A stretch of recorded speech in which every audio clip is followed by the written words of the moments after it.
NTN 24 continúa con Zoom a la noticia.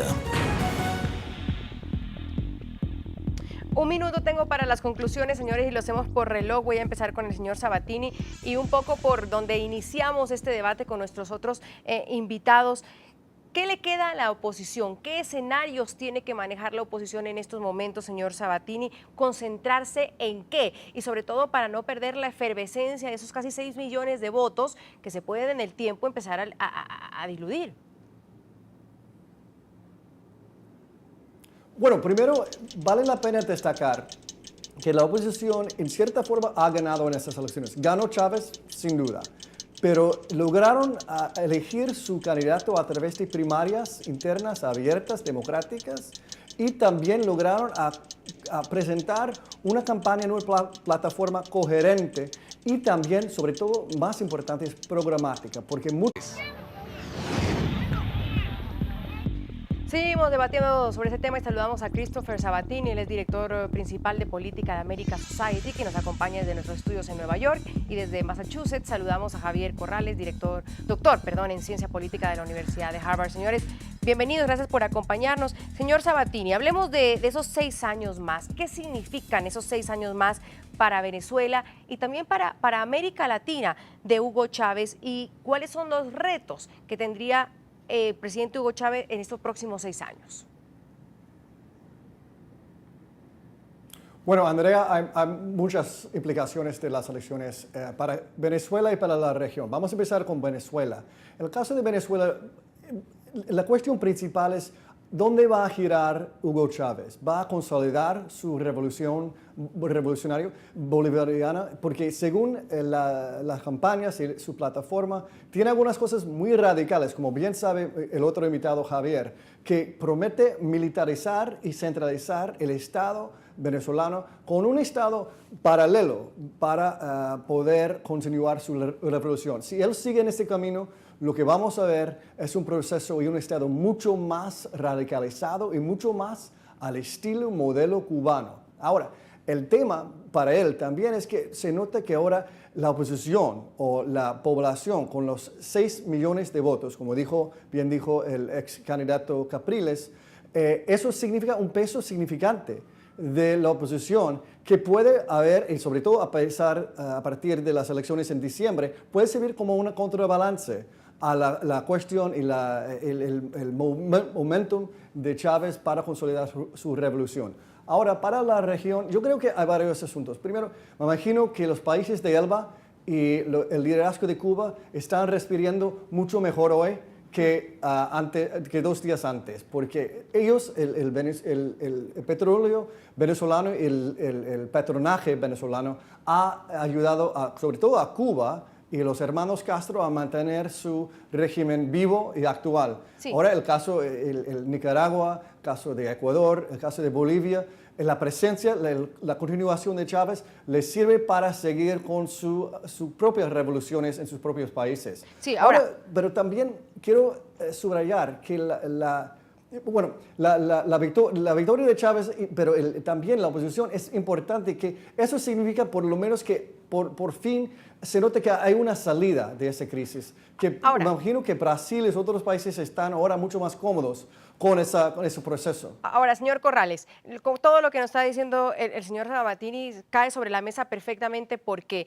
Porque si Hugo Chávez quiere ahondar en ese socialismo del siglo XXI, va a necesitar dinero, por supuesto. Y no es el mejor momento en estos momentos para Venezuela. Una economía acosada por la inflación es la mayor de América Latina, del 27,9% en el 2011, está casi cerrando el 30%, y está casi el presidente en una encrucijada.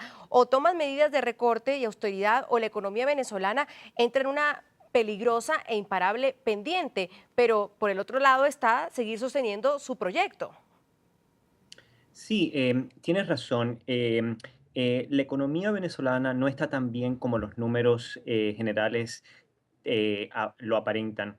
Hay una caída fuerte de las reservas producto de la enorme cantidad de importaciones que están ingresando al país, y esto la mayoría de los economistas lo consideran inviable.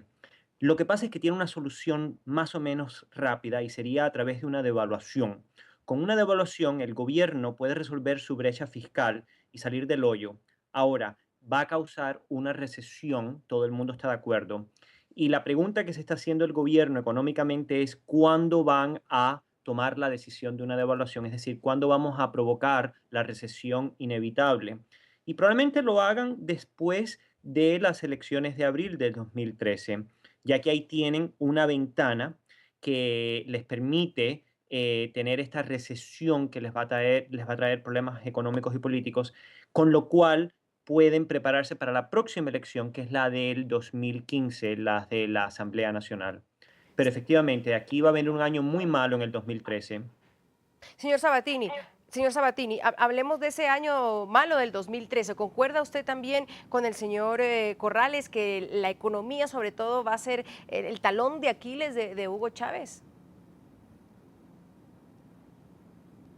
Totalmente. Como dijo Javier, van a tener que desvaluar el bolívar, la moneda venezolana, que va a traer mayores precios para las importaciones y también una recesión. Pero además, lo que pasa es que vamos a ver hacia dónde llega la inflación. Como ustedes mencionaron, el año pasado la inflación llegó a 27%. Ha bajado un poco este año, pero no hemos visto todavía el impacto de todos los gastos públicos que hizo Chávez durante la campaña. Eso también va a servir a aumentar la inflación. Ahora hablemos de una cuestión política, señor Corrales. 20 años en el poder. Casi no se había visto esto en América Latina, a excepción de los 10 años, por ejemplo, en el caso de Menem en Argentina, hubo 8 como Fernando Enrique Cardoso, Lula da Silva en Brasil, Álvaro Uribe en Colombia, pero 20 años es una cuestión atípica en América Latina.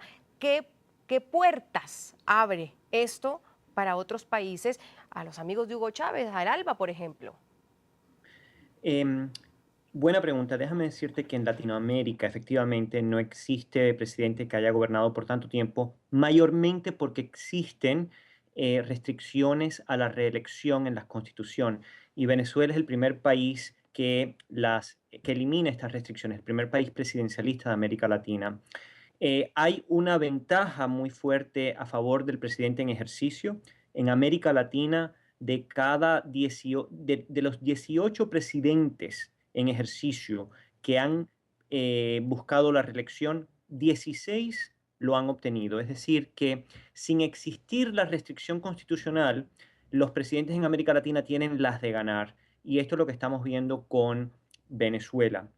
En todas las definiciones de democracia aparece netamente la inclusión de la idea de que tiene que haber rotación en el poder, si no del mismo partido, por lo menos de los políticos.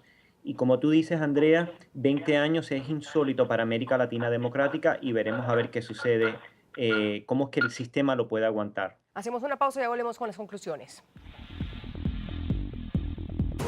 Estamos presentando Zoom a la noticia por NTN. Muchas veces la oposición en el pasado ha caído en la trampa de solo criticar al presidente y convertir la campaña a una batalla personal.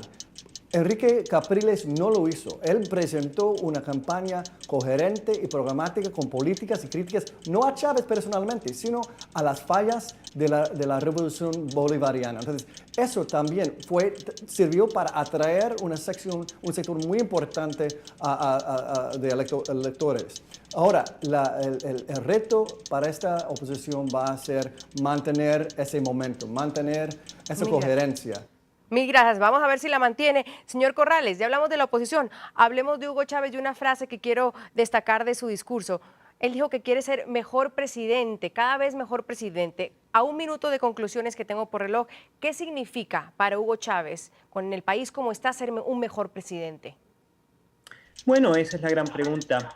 En algún momento tendrá que dejar de ser un presidente para quien lo único que le importa es gastar.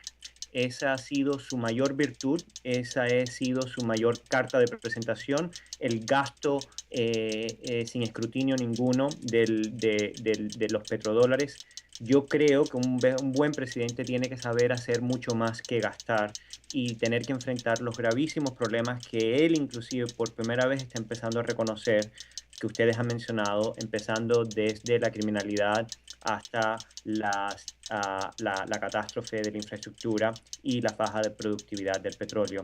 Es decir, que trate de conseguir otras hazañas que no sean únicamente las de gastar el dinero de los petrodólares. Mil gracias a Christopher Sabatini, él es director principal de política de America Society, nos acompañaba desde nuestros estudios en Nueva York. Javier Corrales, doctor en ciencia política de la Universidad de Harvard, por su participación en el programa y esas conclusiones muy acertadas. Mil gracias por haber estado con nosotros. Hasta aquí llega esta emisión de Zoom a la noticia. Un gusto haberlos acompañado, un gusto que me acompañen. Nos vemos mañana en un nuevo programa. Buenas noches.